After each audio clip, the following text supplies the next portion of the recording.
2 million famine-affected people were left without access to food. People died because of those actions.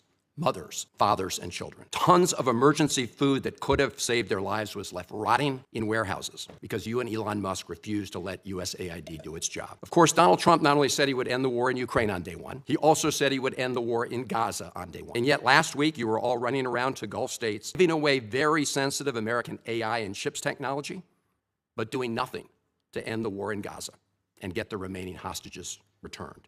But you have shown, through your words and your actions, what the answer is. And I have to tell you directly and personally that I regret voting for you for Secretary of State. Well, first of all, your regret for voting for me confirms I'm doing a good job, based on what I know. Well, that's just a flippant statement, Mr. Secretary. And the bottom line is, if you're coming here to stir up trouble on our campuses, we will deny you a visa. And if you have a visa, First Amendment apply to we'll revoke living in the United States? And we're going to do more. There are more coming. When an elected colleague looks you in the eye and says, "I regret voting for you," that's not just a political jab, it's a moral judgment. Senator Chris Van Hollen didn't say those words lightly. He said them after years of watching what he believes are deep betrayals of the values he thought he shared with Secretary Rubio, defending democracy, protecting human rights, and upholding the Constitution. Senator Van Hollen. Thank you, Mr. Chairman. Mr. Secretary, you and I served together in Congress for 15 years. We didn't always agree, but I believe we shared some common values. A belief in defending democracy and human rights abroad, and honoring the Constitution at home. That's why I voted to confirm you. I believed you would stand up for those principles. You haven't. You've done the opposite. And you used to speak with conviction about the importance of foreign aid as a tool to advance American values and interests. Then you stood by while Elon Musk took a chainsaw to USAID and other assistance programs. That has left a staggering toll. Broken trust with countries, openings for China and other adversaries, and countless preventable deaths of children and others. Take Sudan, for example. The freezing of U.S. humanitarian assistance forced the closure of nearly 80% of the emergency food kitchens there. 2 million famine-affected people were left without access to food. People died because of those actions. Mothers, fathers, and children. Tons of emergency food that could have saved their lives was left rotting in warehouses because you and Elon Musk refused to let USAID do its job. Sudan is a country where, by the administration's own determination, a genocide is unfolding in Darfur. But here's where it goes from cruel to despicable. While cutting off food aid to Sudanese families living through an actual genocide, you're fast-tracking white South Africans for refugee status under a manufactured claim that they are the victims of genocide. You tried to block the admission of individuals who had already been approved to come here as refugees while making bogus claims to justify granting such status to Afrikaners. You've made a mockery of our country's refugee process, turning it into a system of global apartheid where political ideology and race, more than truth or need, matter.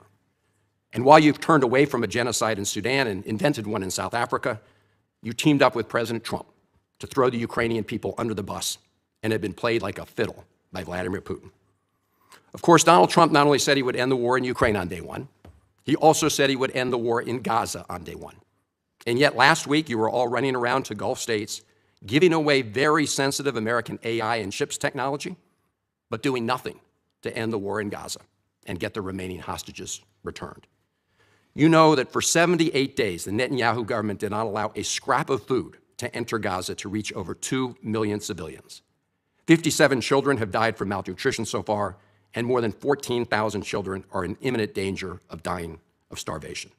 As Cindy McCain said last week, and I quote, "Families in Gaza are starving while the food they need is sitting at the border." That is a gross violation of both U.S. and international law. What did you do? Nothing.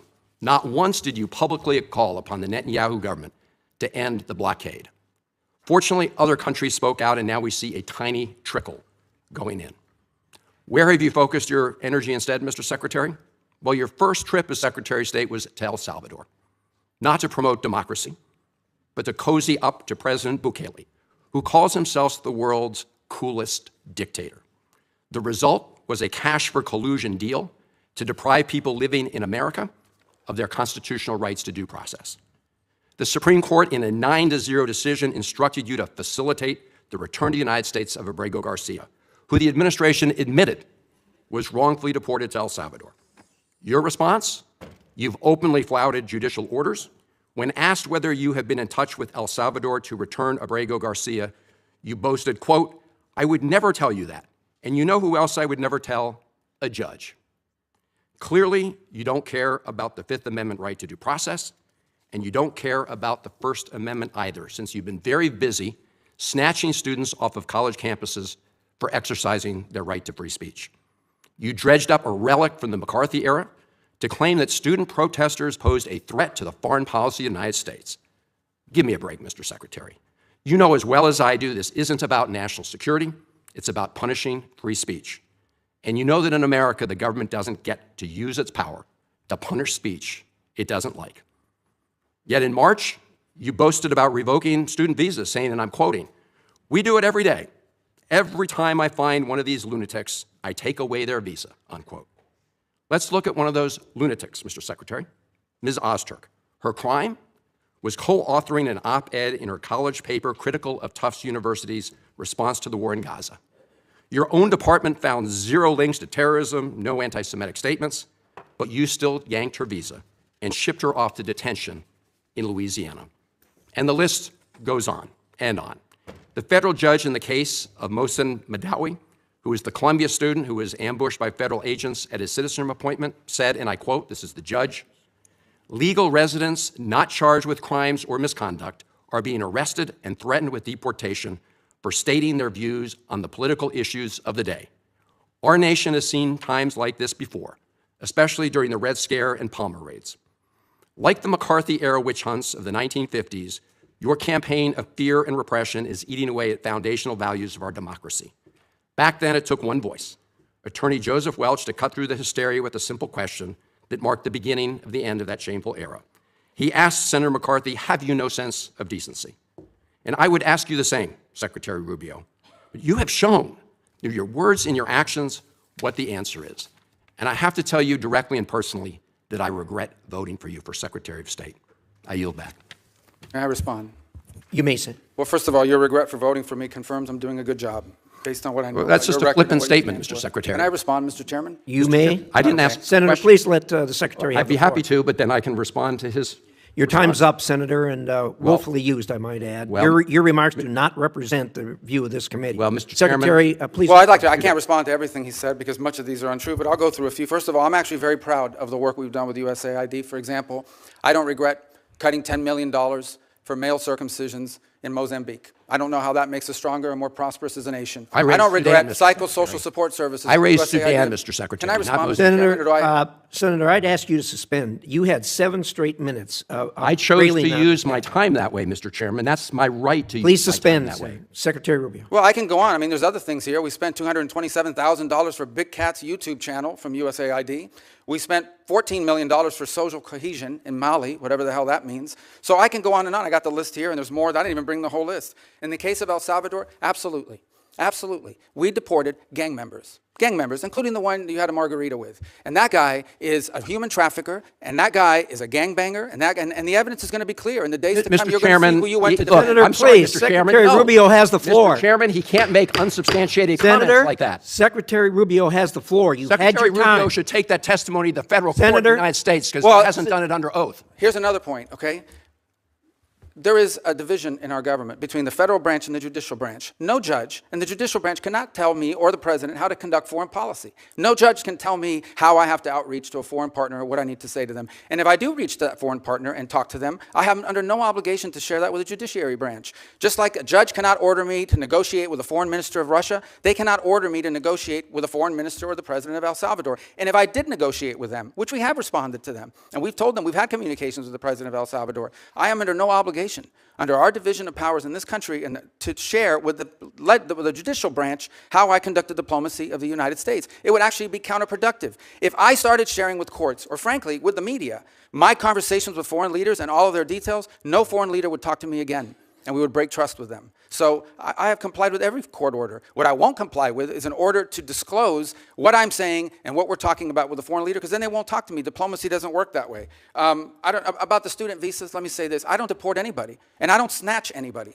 The State Department does not have officers in the street snatching everybody. What I do is revoke visas. And it's very simple. A visa is not a right. It is a privilege. People apply for student visas to come into the United States and study. And if you tell me that you're coming to the United States to lead campus crusades, to take over libraries, and try to burn down buildings, and acts of violence, we're not going to give you a visa. Is that what Ms. Ostorg did? We're not going to give you a visa. Is that what she And if you did? do Come that- on, Mr. Secretary. And every single You're one of just these blowing cases, the smoke factors here are now. different. Senator, The bottom line is, if you're Senator, coming here we- to stir up trouble on our campuses, we will deny you a visa. And if you Does have the a First visa Amendment and we find apply you, to we'll people revoke living in it. the United And States? we're going to do more. There are more coming. We're going to continue to revoke the visas of people who are here as guests and are disrupting our higher education facilities. People are paying money. These kids pay money to go to school, and they have to walk Write through a an bunch of op-ed lunatics to the who are Tufts here on newspapers student visas. disrupting the Simple foreign as policy that. of the United I want to States. do more. I hope we can That's find more of these people. pathetic, Mr. In fact, the other Secretary. day, some guys led a riot. I forgot what university it was, and I asked, please, can you find the arrest records of all the people that were arrested at that riot at that campus? Because if any of them have a visa, we're going to revoke I it. feel so much safer All right, when you let's, lock up people like Ms. Ostorg, Ms. Secretary. We've had enough time on the subject. Thank you very much. And What the audience saw was a clash between two ideas of America. One sees power as something to be used carefully, in service of law and compassion. The other treats power as an instrument of control, over dissent, over aid, over truth itself. Van Hollen's first charge went to the heart of foreign policy. He accused Rubio of allowing the collapse of vital humanitarian programs that for decades have fed children, vaccinated communities, and built trust in regions where American goodwill is our best defense. When that aid is frozen or gutted, the vacuum doesn't stay empty. Others fill it. China, Russia, Iran, each eager to prove that democracy cannot feed the hungry or keep its promises. Cutting off those lifelines isn't fiscal discipline, it's moral negligence. Every shipment of food that rots in a warehouse while people starve becomes a quiet monument to misplaced priorities. Americans like to think of our nation as a force for good, but when we turn away from the desperate, we hand that title to someone else. Van Hollen then moved to something even closer to home, the rights of students and the principle of free expression. The Secretary has defended the practice of revoking student visas for foreigners who participate in campus protests.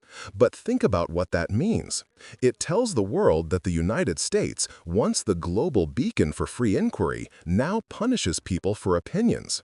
It replaces the courage of open debate with the fear of surveillance and reprisal. Every university classroom depends on disagreement. Every democracy depends on dissent. When protest is labeled national security threat, we begin to resemble the regimes we criticize. For international students who left their homes believing America still stood for freedom, being detained or deported for speaking out is not just bureaucracy, it's betrayal. There's also a constitutional dimension that Van Hollen pressed, the tension between executive power and judicial authority.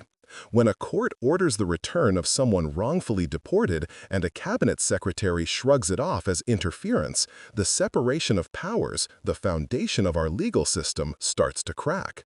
No official, however senior, is above the law. The framers designed checks and balances to prevent exactly this, a single branch acting as judge, jury, and executioner in its own cause. Van Hollen's outrage was about more than individual cases. It was about a drift, a slow normalization of government acting first and explaining later, of treating compassion as weakness and criticism as treason. Each small overreach erodes the civic trust that binds a democracy together. You can hear that erosion in the weariness of citizens who no longer believe their voices matter, or in students who learn to stay silent because silence feels safer.